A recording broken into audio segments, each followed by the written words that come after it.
नमस्कार, मैं हूं राजेश कुमार और आप देख रहे हैं डीटीवी भारत। और इस वक्त हमारे साथ बॉलीवुड के जाने माने कलाकार फूल सिंह जी हमारे साथ जुड़े हुए हैं। सर, आपका बहुत बहुत स्वागत है इस खास कार्यक्रम में।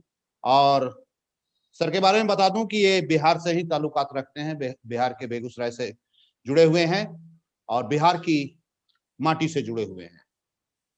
सर, भोजपुरी फिल्म आप देखते हैं? नहीं, मैं तो लगभग 10-15 फिल्में भोजपुरी किया भी हूँ। अच्छा।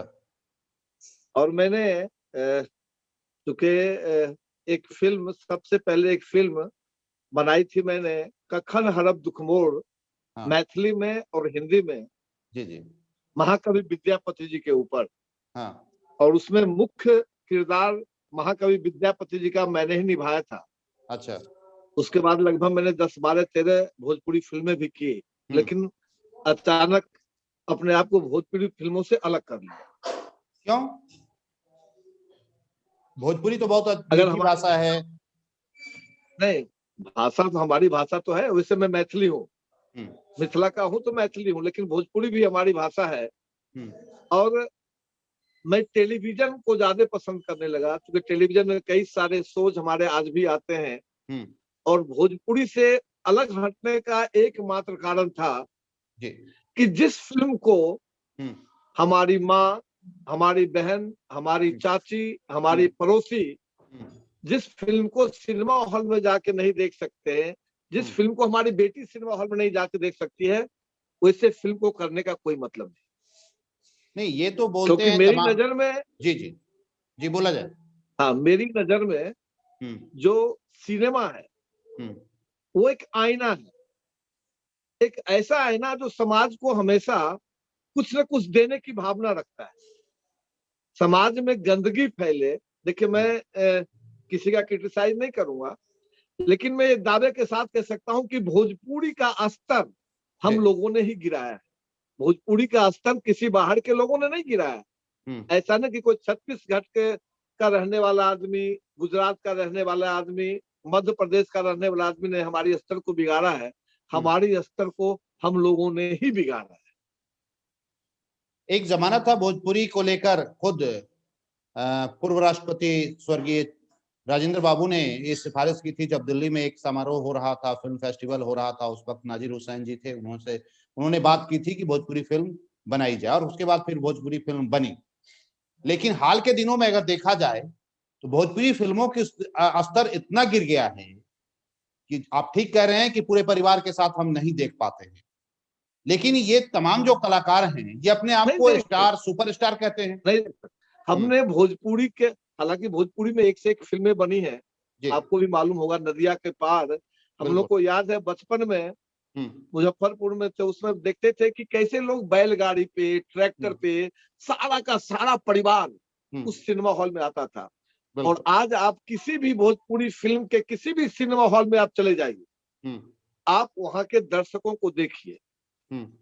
पहाड़गंज दिल्ली में एक सिनेमा हॉल है, मैं अपनी आपको वेदना बताता हूँ। एक फिल्म आई थी हमारी ब्रिजवा, जिसमें मुख्य भूमिका में मैं ही था, ब्रिजवा। तो दिल्ली में वो फिल्म लगी हुई थी। तो मुझे लोगों ने कहा कि भाई तुम्हारी फिल्म है, चलो देखते हैं। मैं जब गया तो आपको जान के आश्चर्य होगा कि जब फिल्म खत्म हुई, जब मैं बाहर निकला तो मेरी इच्छा हुई 2-4 लोगों से बात करने की। तो मैंने कहा कि ये फिल्में आपको अच्छी लगती है? प्लस सर, हमारे पास तो यहाँ कुछ रहने का जगह नहीं है, थोड़ा भूजा ले लेते हैं, एक पौच ले लेते हैं सिनेमा हॉल में बैठ के, क्योंकि सर आइटम सॉन्ग होता है, उसी समय हम लोग लेते हैं। मतलब आपको मैं बता नहीं सकता हूँ कि मैं एक तो कलाकार हूँ, कलाकार संवेदनशील होता है। मुझे जो हर्ट किया वो चीज, क्या इतना स्तर खराब हो गया भोजपुरी का। उसके बाद एक फिल्म आई रंगीला। रंगीला में ये चिंटू है, वो हीरो था। और उसमें हमें कहा गया कि बड़ा अच्छा भूमिका है, बड़ा कॉमेडी है, यमराज की भूमिका रंगीला में। तो मुझे लगा कि नहीं, एक कॉमेडी है। तो मेरा जो किरदार था वो तो मैंने निभाया। लेकिन बाद में जब वो फिल्म देखी तो मुझे लगा ये क्या मजाक है। आप यकीन मानिए, उसके बाद हमने कभी भोजपुरी फिल्में नहीं की। मैं टेलीविजन में बहुत व्यस्त और मस्त रहता हूँ। भोजपुरी फिल्मों से अपने आप को, हालांकि भोजपुरी फिल्में भी बड़ी अच्छी अच्छी बनी है, बिल्कुल, कुछ लोगों ने अच्छी फिल्में भी बनाई है, लेकिन नतीजा क्या हो गया हाँ, कि लोगों को हमेशा ये लगता है कि अभी जो भोजपुरी फिल्म लगेगी उसमें भी वही आइटम सॉन्ग, वही उसमें भी वही अश्लीलता, उसमें भी वही नग्न प्रदर्शन। जी, तो अच्छी फिल्में भी देखने आप लोग नहीं जाने लगे हैं भोजपुरी। हाँ सर, भोजपुरी फिल्म के ये जो बाद तथाकथित लोग हैं ना, जो कहते हैं सुपरस्टार, जी जी जी, ये जो तथाकथित लोग हैं, अभी बीच हाँ में देखता था एक दिन कि मैंने देखा है कि क्या नाम है उसका, खेसारी लाल यादव, हाँ हाँ वो शायद मीडिया वाले को ही धमका रहा था। हाँ, उन्होंने कहा कि मैं साहब तो उसमें पूरे खानदान के समेत खत्म कर दूंगा, 20-25 लाख रुपया लगेगा तो लगेगा। ये बेवकूफी है साहब। हाँ, इस देश में लोकतंत्र का चौथा स्तंभ है। देखिए, कहने कुछ तो लोग कहेंगे, लोगों का काम है कहना, उसने अपना फ्रस्ट्रेशन निकाला। अगर यही बात वो आप लोगों के सामने कहता कि नहीं, हाँ इसमें हमसे गलतियां हुई है, अरे भाई अच्छे गाने भी गाओ ना। अगर तुम्हारी आवाज अच्छी है, हम तुमको पसंद करते हैं, तो तुम भजन भी गाओगे तब भी हम पसंद करेंगे। जरूरी नहीं है कि चाची की बच्ची या ये सब गाना गाओगे तो हम पसंद करेंगे। अगर दर्शक तुमको पसंद करता है तो तुम उसको अच्छा चीज परोसो, उसको कोई भी गंदा चीज मत परोसो। ये समाज में भोजपुरी भिखारी ठाकुर, भोजपुरी का मतलब हम तो भिखारी ठाकुर जानते हैं। बिल्कुल बिल्कुल, भोजपुरी का मतलब ये थोड़े है कि ये खेसारी यादव, कंटू, मंटू, चंटू, ये भोजपुरी का मतलब ही नहीं है साहब। ये लोग तो चंद पैसे के लिए अपना जमीन बेचते हैं, अपनी संस्कृति बेचते हैं, अपना संस्कार बेचते हैं। मेरी नजर में संस्कार बेच के ये पैसा कमाते हैं, संस्कृति बेच के पैसा कमाते हैं। गाइए कृष्ण का भजन गाइए, भजन गाइए, सुनेंगे, हम भी सुनेंगे, अगर आपकी आवाज अच्छी है जी। नहीं, ये कहते हैं कि जनता यही चाहती है, यही डिमांड है जनता की, इसलिए हम गाते हैं। देखिए, अब मैं आपको बोला ना, ये इन लोगों की संवेदनाएं मर गई। अगर ये पढ़े लिखे होते ना, ये जो भी लोग आप तथाकथित जो अपने आप को स्टार कहते हैं, इनका आप इतिहास उल्टा के देख लें, इतिहास निकाल के देख लें। और इसलिए तो कहते हैं लोग कि अच्छी पढ़ाई लिखाई बहुत जरूरी होती है संस्कारवान बनने के लिए। कभी भी कोई, आपको भी मैं कहता हूं, आप किसी रिक्शा वाले से, किसी ठेला वाले से पूछिए कि क्या तुमको गंदे गाने पसंद है, तो कभी नहीं कहेगा हमको गंदे गाने पसंद है। मैंने कहा ना कि मनोरंजन जिस तरह से भोजन जरूरी है, मनोरंजन भी उतना ही जरूरी है। तो मनोरंजन के नाम पे हम परोसते ही वही, जनता नहीं चाहती है, हम परोसते ही वही है। उनके पास ऑप्शन नहीं होते हैं, ढेर सारे गाने ऐसे उनको सुनाए जाते हैं, वो उसी में मगन रहते हैं। इनको क्या लगता है कि नहीं नहीं, जनता यही पसंद करती है साहब। भोजपुरी कहने वाले, भोजपुरी गाने वाले, भोजपुरी सुनने वाले इतने अपभ्रंश हो ही नहीं सकते हैं, इतने बदतमीज हो ही नहीं सकते हैं जितने ये कुछ तथाकथित गाने वाले बदतमीज हो गए। ये भोजपुरी के नाम पर, भोजपुरी कलाकार के नाम पर इन्हें कलंक कहा जाए तो कोई गुनाह नहीं है, जिस तरह की हरकत ये लोग करते हैं। एक बात मैं बताऊं, मैं कोई सा संवैधानिक पद पे नहीं हूं, वरना मैं अपनी वेदना आपको बता नहीं सकता। ऐसे लोगों को तो समाज से बहिष्कृत करना चाहिए, ऐसे लोगों की फिल्में तो देखना नहीं चाहिए लोगों को। ये अपनी औकात में तभी आएंगे जब ये समाज के द्वारा बहिष्कृत किए जाए। क्योंकि साहब, मैं लगभग 4-5 कंट्री गया हूं, भोजपुरी बोलने वाले हर कंट्री में है, 7 समंदर पार भी बैठे हैं। आपको मैं एक छोटा सा उदाहरण देता हूं। एक बहुत बड़ा एनडीटीवी इमेजिन पर एक बड़ा शो आता था मेरा, जमुनिया। जी बिल्कुल, जमुनिया शो आता था। हाँ। मैं उसमें बड़े अच्छे किरदार में था, मैं था, मोहन जोशी थे। छत्तीसगढ़ के कवर्धा में मैं शूटिंग कर रहा था। एक दिन अचानक 2 बजे मालूम हुआ कि कलेक्टर साहब आने वाले हैं। कलेक्टर साहब आए, उनके साथ उनके परिवार पर उनकी पत्नी भी थी। तो उस समय लंच ब्रेक था, तो हमने नमस्कार वगैरह किया। चुके उनकी पत्नी छपड़ा, ये बात मैं कह रहा हूँ आज से 6 साल पहले, 7 साल पहले की बात कर रहा हूँ। जी। तो आप लोग थोड़ा सा ये जो शो बना रहे हैं, ये तो बड़ा अच्छा शो है। तो बच्चे के साथ मैं भोजपुरी फिल्म नहीं देख पा रही हूँ, लेकिन अच्छा। मेरे अंदर वो कसक है, तो मैं पुरानी भोजपुरी फिल्में आज भी देखती हूँ। वो एक जिले के कप्तान की पत्नी जो खुद ही बहुत ज्यादा पढ़ी लिखी थी, वो कहती है कि मेरी भाषा है, मैं अपनी भाषा से प्रेम करती हूँ और मेरी भाषा भोजपुरी है। लेकिन अभी का जो फिल्म अभी आ रहा है भोजपुरी में, आप माफ कीजिएगा, उन्होंने कहा कि मैं अपने बच्चों के साथ नहीं देख सकती हूँ। कभी कभी कोई भोजपुरी फिल्म देखने की इच्छा होती है बच्चों को बताने के लिए कि हम भोजपुरी लोग हैं, तो उनको पुरानी फिल्में दिखलाता हूँ। क्या हुआ, भाषा नहीं है, भोजपुरी संगीत किसी का रजिस्ट्री किया हुआ नहीं। अभी जो स्थिति है ना, मैं तो बराबर सोशल मीडिया पर देखता हूँ, कभी खेसारी जी को देखता हूँ, कभी एक तो इन लोग ने नाम अजब अजब रखा है साहब, अजब अजब नाम रखा है। हाँ। नहीं, अजब अजब नाम, उसमें भी एक अभी कोई सर बता अकेला, रहा हूँ। कोई मकेला, कोई अकेला। हाँ, एक और इसमें नया ताजा अपडेट बता दूं, खेसारी साहब ने एक लेटर दिखाया हम लोगों को। देखिए, अगर आपने खेसारी शब्द बोला, खेसारी लाल यादव, एक्टर खेसारी लाल, बिना मेरे इजाजत को अगर आपने बोला है, तो हम आप पर केस करेंगे और आपको बर्बाद कर देंगे, पूरे खानदान के समेत बर्बाद कर देंगे। भारत सरकार ने हमें वो लेटर इशू किया है। मैं बार बार कह रहा हूं, कौन सा लेटर है, दिखाइए, दिखा नहीं रहे। अरे हम लोग खेसारी जो है ना, उसका दाल खाते ही नहीं थे। बिल्कुल, कि ये बातर होता है, बातर समझते हैं ना? जी जी बिल्कुल, बातर होता है। हाँ। तो अब देखिए, जैसा नाम होगा, मैं आपको एक बात बता देता हूँ। जब नामांकन होता है ना किसी बच्चे का, जब उसके माता पिता उसका नाम नामांकन करते हैं, तो वो बच्चा उस नाम के स्वरूप धीरे धीरे होने लगता है, ये आप याद रखिएगा। उसी स्वरूप में उठलता है, क्योंकि जिस समय नामांकन होता है, उस समय का मुहूर्त, उस समय का काल, और उस समय जो सरस्वती वो माता पिता पे सवार होती हैं जिह्वा पे, जो नाम उसका रखा जाता है उस स्वरूप में बदलता है बाद में आके। तो क्या नाम है, क्या किसने क्या कहा आपको, जो खेसारी नाम आप नहीं कह सकते, नहीं बोल सकते। अरे भाई, ऐसा कोई संविधान में है क्या कि मैं आपका नाम नहीं बोल सकता हूँ? ऐसा किसी संविधान में तो है नहीं। दादागिरी इनको साहब वो मिला जिसके लायक ये थे नहीं, और नतीजा ये हुआ कि इसको अब पचा नहीं पा रहे। प्रसिद्धि पाना और प्रसिद्धि पचाना दोनों दो चीज है। ये पचा नहीं पा रहे हैं, और उलूल जलूल ये। और कभी कभी ऐसा भी होता है, ये बात याद रखिएगा, मैं देखता हूँ ऐसे लोग ताकि मीडिया में बने रहे, मीडिया में बने रहने के लिए भी कुछ उलूल जुलूल बात। इनका एक गाना जो है ना साहब, मुझे तो नफरत हो गई ऐसे व्यक्ति से, जो चाची की जो गाना गाता है कि चाची की बचिया सपना में आवेली। नफरत हो गया ऐसे आदमी की। और जो लिखा है ना, मैं कहता हूँ जिस तरह से आज धर्मांतरण पे कानून बनना चाहिए, आतंकवाद पे कानून बना है ना, तो ऐसे गानों पे भी कानून बनना चाहिए। मैंने कहा ना कि मेरा वेदना है कि मैं किसी संवैधानिक पद पे नहीं, और मैं संवैधानिक पद पे होता तो ऐसे गाना लिखने वाले, ऐसे गाना गाने वाले दोनों पे आपराधिक मुकदमा होना चाहिए।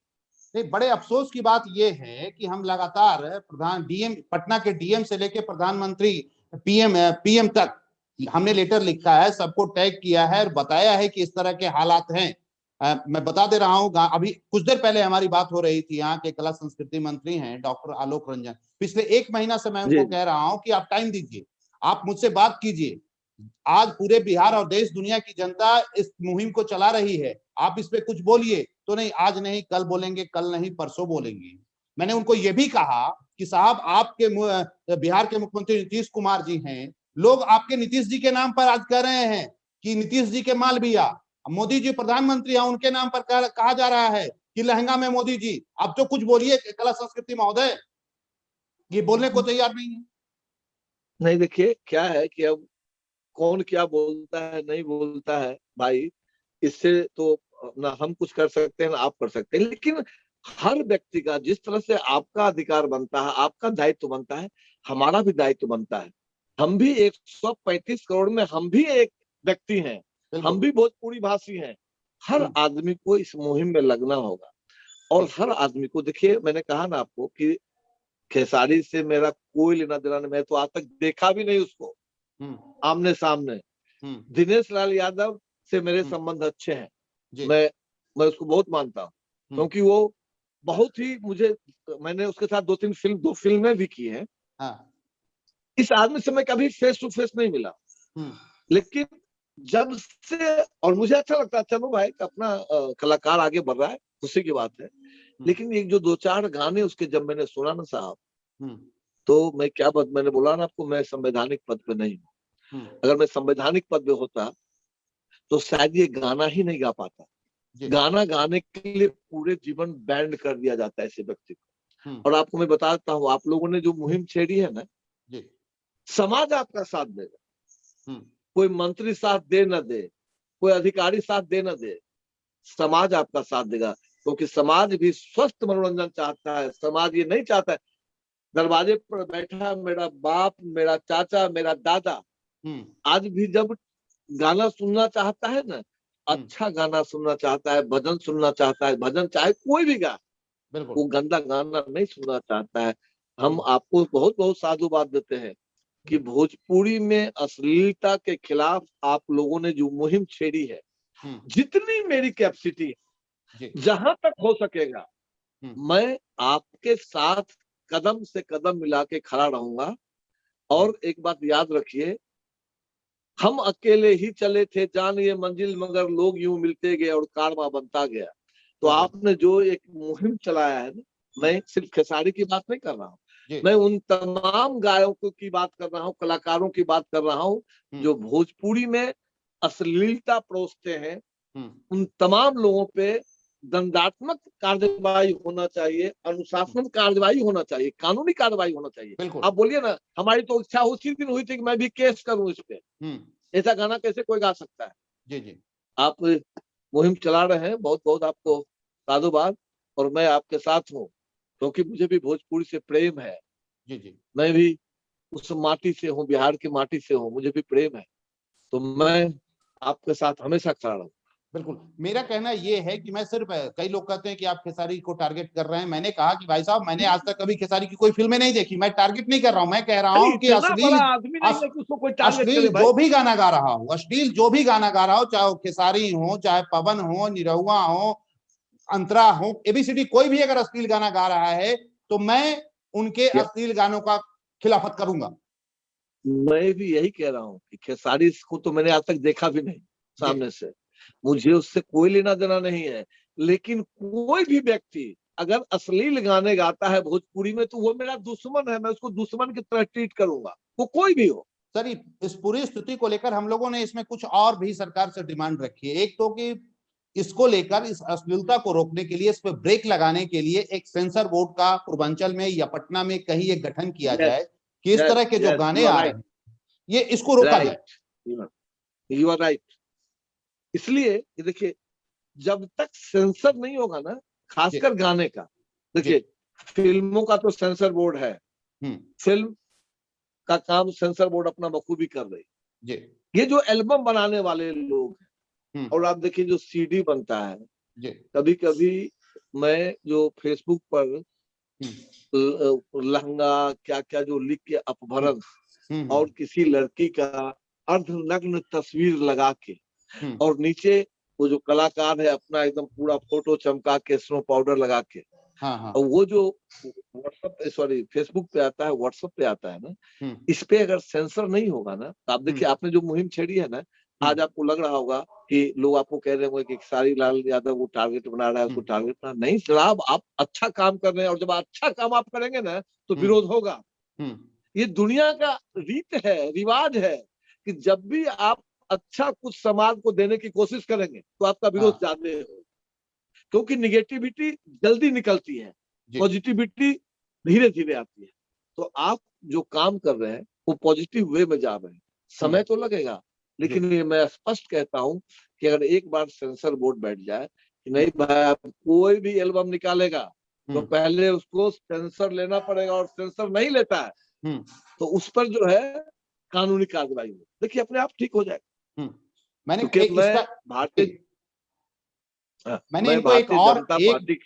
एक और मैंने इनको सलाह दिया कि ठीक है, आपको लगता है कि सेंसर बनाने में बहुत ज्यादा वक्त लगेगा, मीटिंग करनी होगी, बोर्ड बैठानी हो। मैंने उन्हें कहा कि आप एक काम और भी कर सकते हैं, एक झटके में ये सारी समस्या दूर हो जाएगी। आप जितने पटना या कहीं भी ये लोग गाना जो रिकॉर्ड करते हैं, वो रिकॉर्ड करने वाली जो कंपनी है या जो म्यूजिक कंपनी है, उससे एक शपथ पत्र आप ले ले कि अगर आपके यहाँ से कोई भी इस तरह के अश्लील गाने गाए जाएंगे या बाहर रिलीज किए जाएंगे तो आपका लाइसेंस कैंसिल हो जाएगा।